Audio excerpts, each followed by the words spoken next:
Welcome back to LDB Games. I'm Lord Darth Balls, and this is a Raid Shadow Legends video.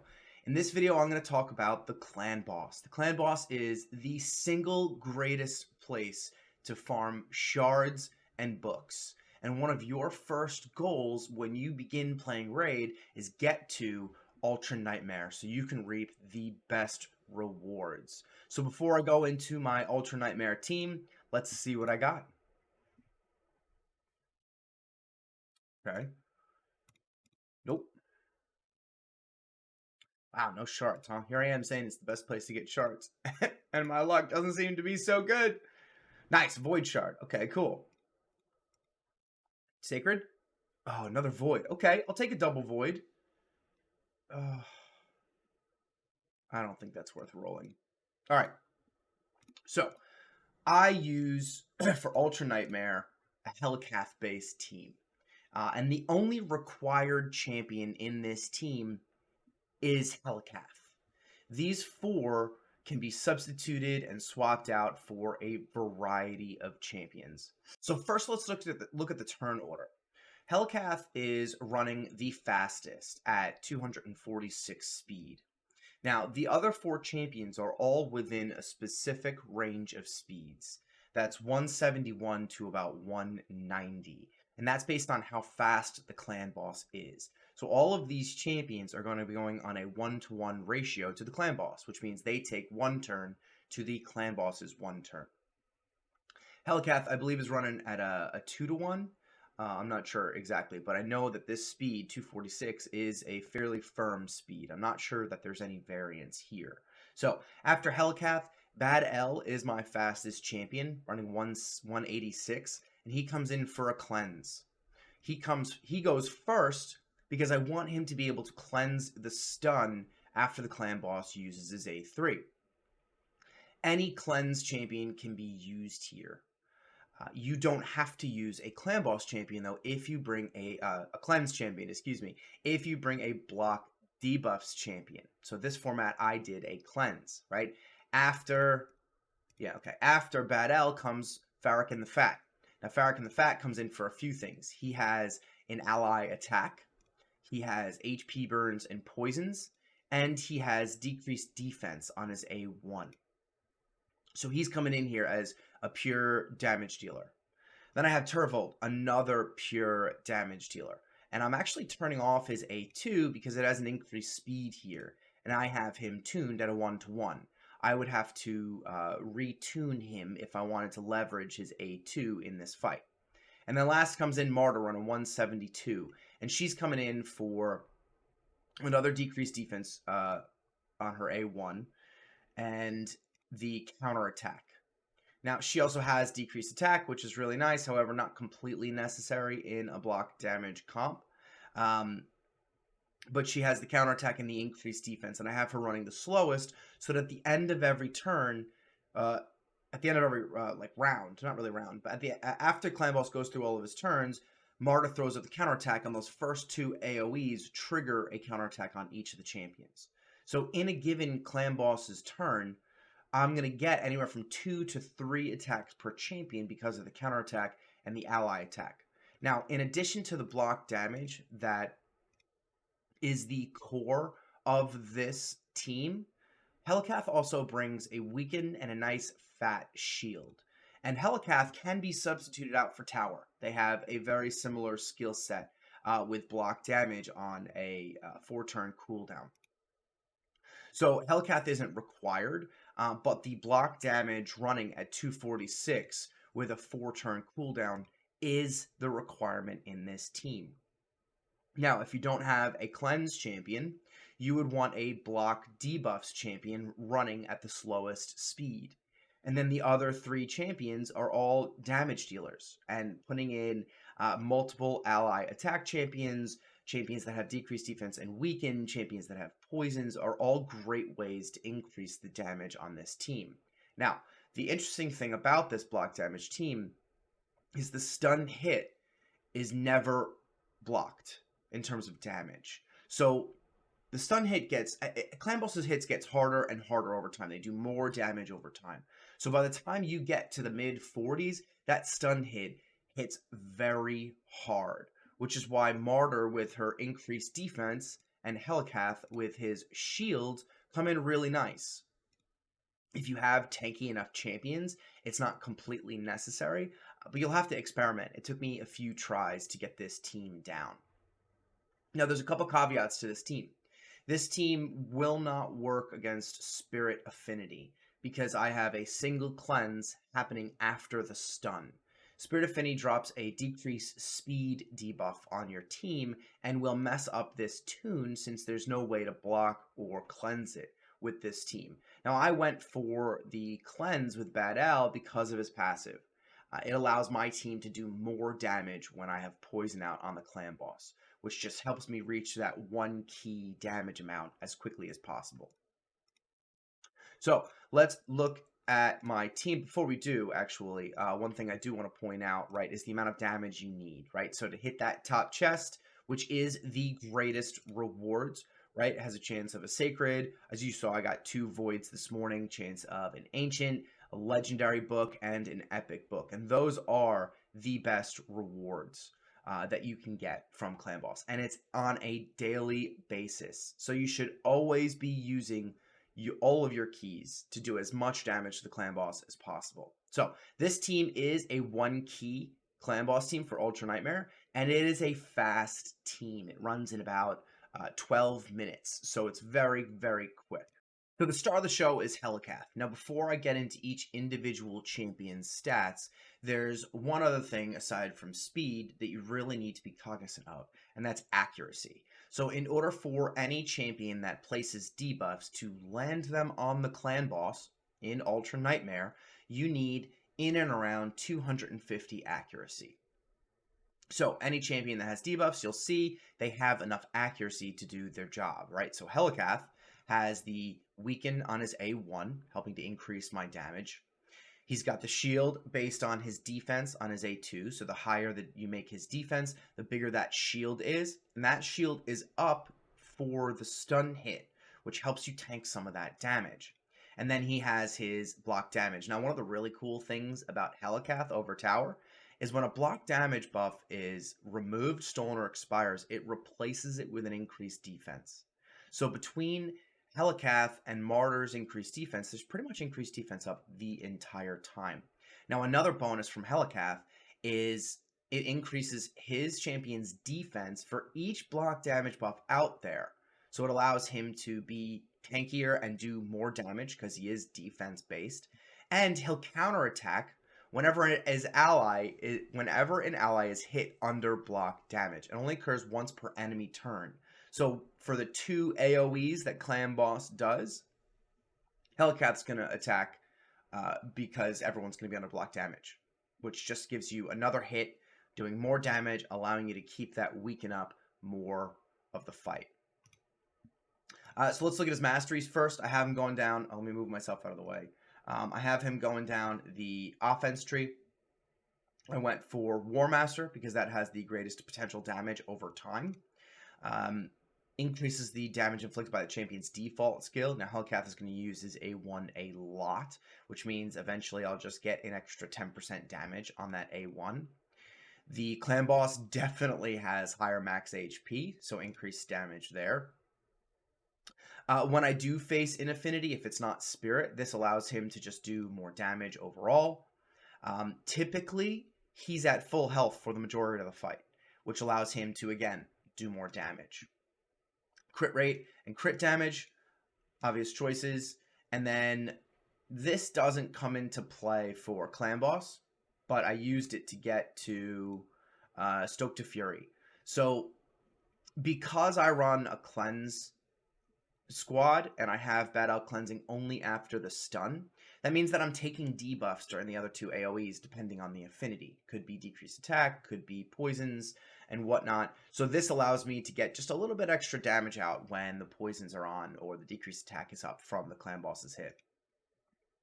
Going down the defense tree, took decreases damage received from AoE attacks.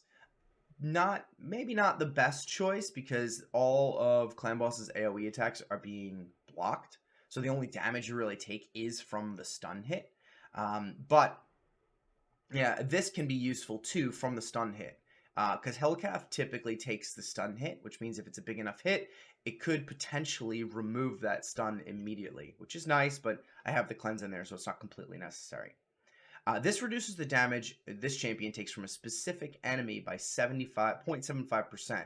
You're only facing one enemy in this fight, which means this just reduces over time the damage that clan boss can do to you. And then I have retribution on here. So this really only comes into play with the stun hit, and if it only happens if he happens to cleanse the stun when he's hit with the other mastery. So couple not really used here, but you can see kind of the logic behind it. So let's look at his kit. He's running with 3,800 defense. Could be higher, but I like that because then I'm going to get an extra 20% defense based on block damage being up, which is pretty solid. He's got that 246 speed, and I've got him running at 83% crit rate with 222 crit damage, and he's got enough accuracy to do the job. Now, he's not running at 100% crit rate because, and I'll get through this in a minute, but Farrakin the Fat brings increased crit rate, allowing him to reach 100% crit for the majority of the fight. So it doesn't take away damage, and I opted to try to squeeze out a little bit more crit damage for higher damage.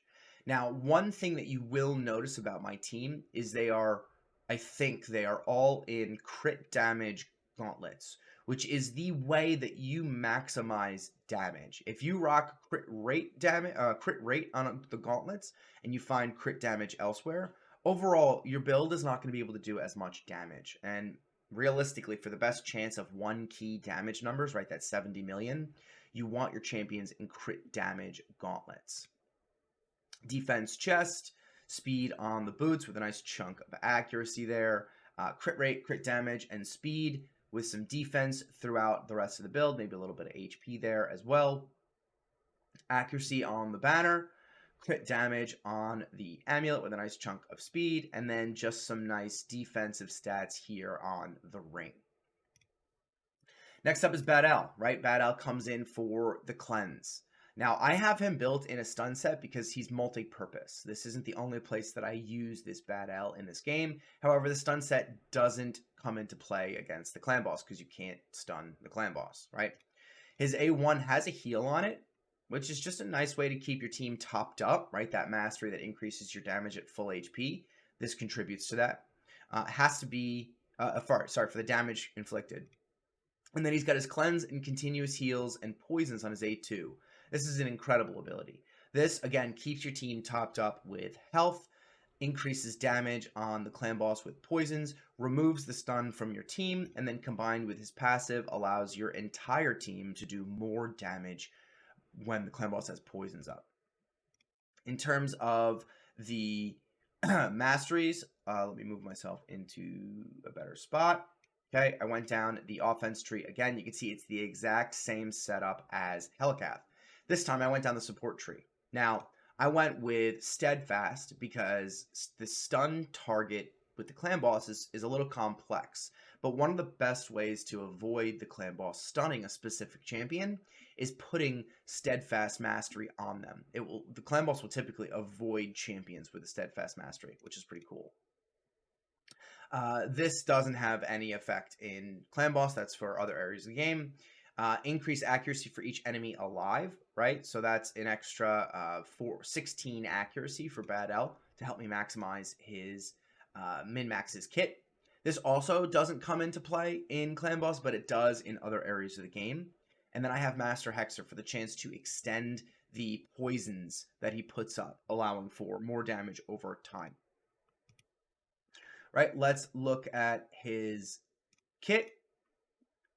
Let me move myself back. Oops, that's the wrong thing. Let me move myself back over here. Okay, he's running that 186 speed. Now, he cannot be faster than 190. If he's faster than 190, he will lap the clan boss at some point, and it will throw your tune out of whack. You can see he's got, minimal effective HP overall, but, he's got enough and he doesn't take the stun ever, which is, you never want the cleanse person taking the stun, otherwise he's not going to cleanse. So Bad-El typically doesn't take any damage through this fight. I do have him at 100% crit rate, 206 crit damage, and a nice pool of accuracy to do the job. Again, crit damage gauntlets, accuracy chest plate, speed on the boots, crit rate and speed here. Now, I keep these at 15, and this isn't for the artifact enhancement event. This is because I don't want them to roll speed when they hit 16, because it'll mess up the tune, and I'll have to rebuild him. So both of these don't have speed, so they're going to forever be at 15 unless I replace them with a piece of gear. Then his banner is accuracy as well, with some defensive stats and speed there. Crit damage on the amulet, and well, that's a terrible ring. I think I did that for the counterattack. But this can definitely be improved. That ring doesn't really do much for the team.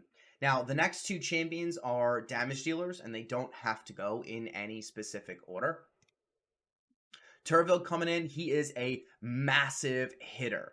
And I do, at some point, want to retune him to get his A2 in to allow him to do more damage, right? He increases his own attack, and it can do, you know, it can really amp his, he can do some tremendous damage.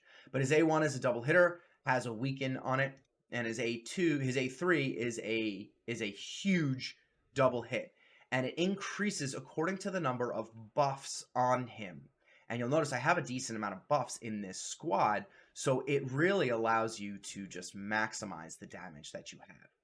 Right, if we take a look at his masteries, you'll see I did something similar to Bad-El, right? Offense tree is exactly the same. Now, in the support tree, I actually went for accuracy, accuracy, accuracy, accuracy, and a chance to decrease the cooldown of a random skill. Give him the chance of getting his A3 again. And then I took sniper just to increase the chance of weaken landing. Because let's take a look at his stats now. I'm moving myself all over the place in this video. He's got 5,200 attack. He's at that 175 speed, 100% crit rate, 292% crit damage, and 197 accuracy. So his accuracy comes up to about 215, give or take. I think 220 actually after the masteries, which is like just enough to do put a debuff on the clan boss, but he's really backup, right? Helicath has the weaken on his A1, so having a second A1 weakened champion is just a nice little failsafe in case Helicath doesn't land or something happens. But you'll see crit damage on the gauntlets, attack percentage on the chest, speed on the boots. Whew, look at that roll. I love this piece. There's some crit rate, crit damage, and speed. Nice. Across the other three. And then we've got attack on the banner with attack percentage, and he has a chance to counterattack with this revenge banner, which just allows him to do more damage. Crit damage on the amulet.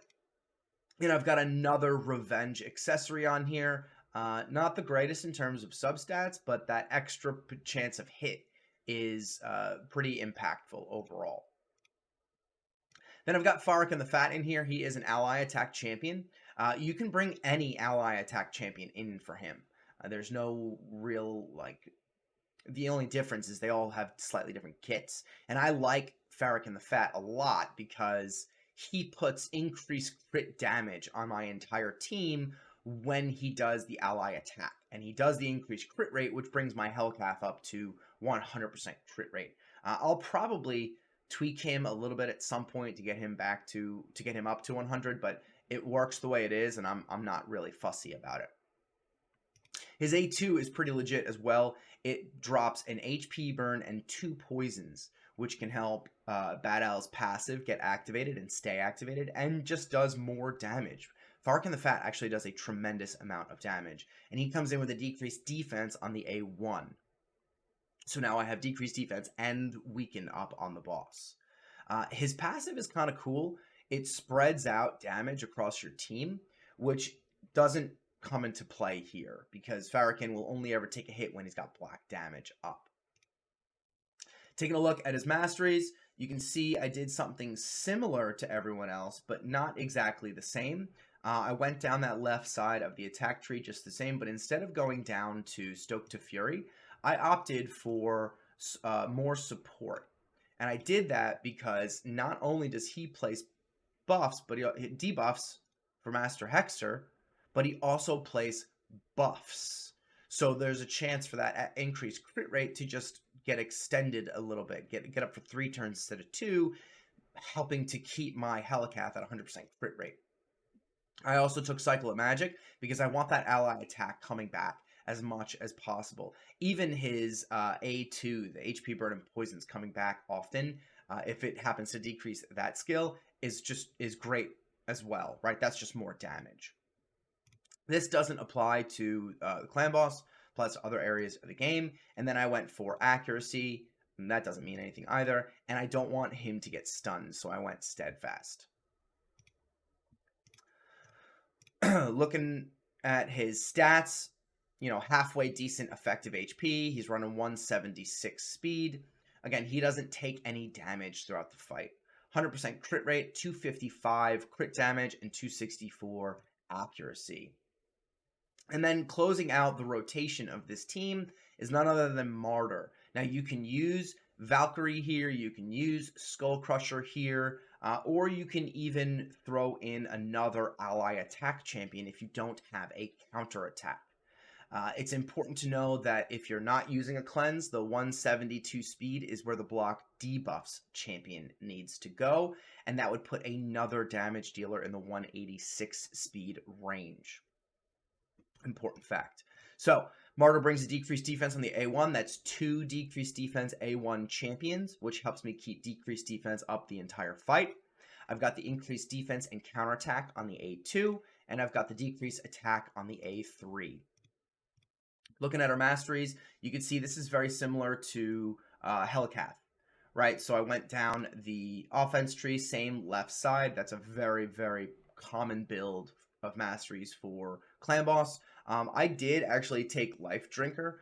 Sometimes she takes the stun, and I want her to be able to heal up a little bit, but it's not completely necessary at all. This will never happen either because she doesn't do that much damage.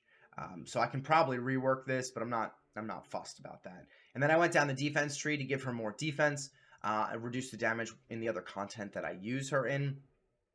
And when my Helicath gets stunned, if she's not the one taking the stun, she has a chance of counterattacking when he takes the stun, which is kind of nice. Not to mention a chance of counterattacking if she's the one that takes the stun and gets it cleansed, right? Similar setup as Helicath. Let's look at her stats. I've got her 4,300 defense, which is pretty nice. 100%, 172 speed, 96% crit rate. That gets maxed out with Farrakin the Fat's increased crit rate buff. She's got 246 crit damage and enough accuracy to do the job. So that's the team. Now you'll notice I do have blessings on everyone. For Martyr and Tervold, I took Phantom Touch just for extra damage. For Bad-El and Helicath, I took Brimstone. They're both 1-star, so it's a fairly low chance, which just allows me to do more damage over time in the fight. And then Farrakin, I went for Cruelty. So he's a 3-star, which means I'm going to be getting 10% damage for defense reduction just by him attacking the clan boss 10 times, which is pretty nice, helping me do more damage over time. So, in the beginning of the video, I said there were a couple caveats. You'll notice I only went through one of them. The other caveat with this team is that it's not full auto once you start, right? So let's go back and take a look at the AI real quick, and then I'll play the run. You guys can see what kind of damage I do. So Helicath, I want him prioritizing his block damage with his shield on second priority. Martyr, I want her to open with her A1. Nothing else in the AI matters. Tervold, I also want opening with the A1. Nothing else matters except for blocking the A2 to prevent the tune from going out of whack. Farrakin the Fat, I want him to open with his ally attack, giving me the increased crit rate and crit damage from the jump. And then Bad-El, I want him opening with his A1. Now, the caveat is that you have to manual your turns after the clan boss's first AoE. So let's get into this run here. Right, first turn, block damage comes up. Right, there's the poisons. So giving me a little bit more damage on the champions with the mastery that I have. Increased crit rate, increased crit damage, and ally attack. Tervold coming in. And there's the shield. Now, what I want to do at this point, there's a nice counterattack from Helicath. I need to A1 with Bad-El. The cleanse has to happen on the next turn, and there's no way to build that into the AI. And with Tervold, I want to use his A1 again, because on the next turn, he's going to have more buffs, which will allow him to do more damage. And then I don't want Martyr using her counterattack until after the stun as well, to maximize the amount of attacks that I get based on the clan boss's AoE, right? So there's the stun. I'm going to throw it on auto. You see the cleanse. Now Tervold's got 6 buffs for this big hit, and he's doing 236k per hit on that A2. There's all of the counterattacks. So I'm gonna cut myself out. I'm gonna let this play, and we'll come back at the end when we see the damage.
This team runs boom. So that's a decent hit right there.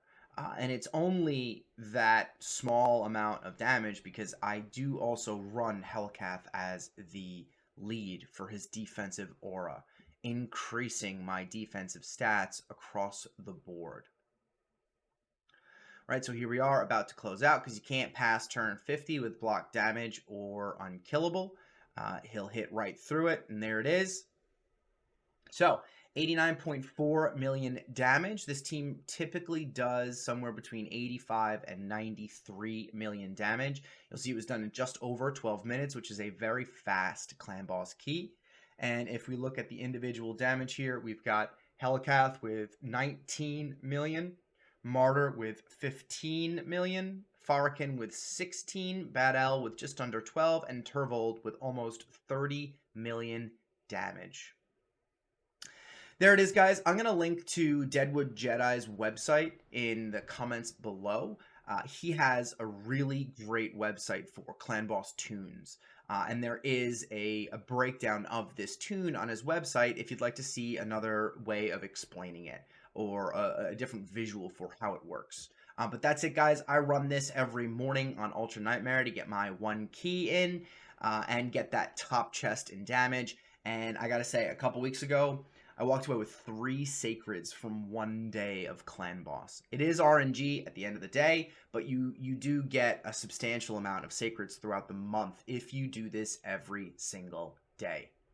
Thanks for watching, guys. If you made it this far, I appreciate the view. Don't forget to like and subscribe on the way out, and I'll catch y'all in the next video. Enjoy your raid.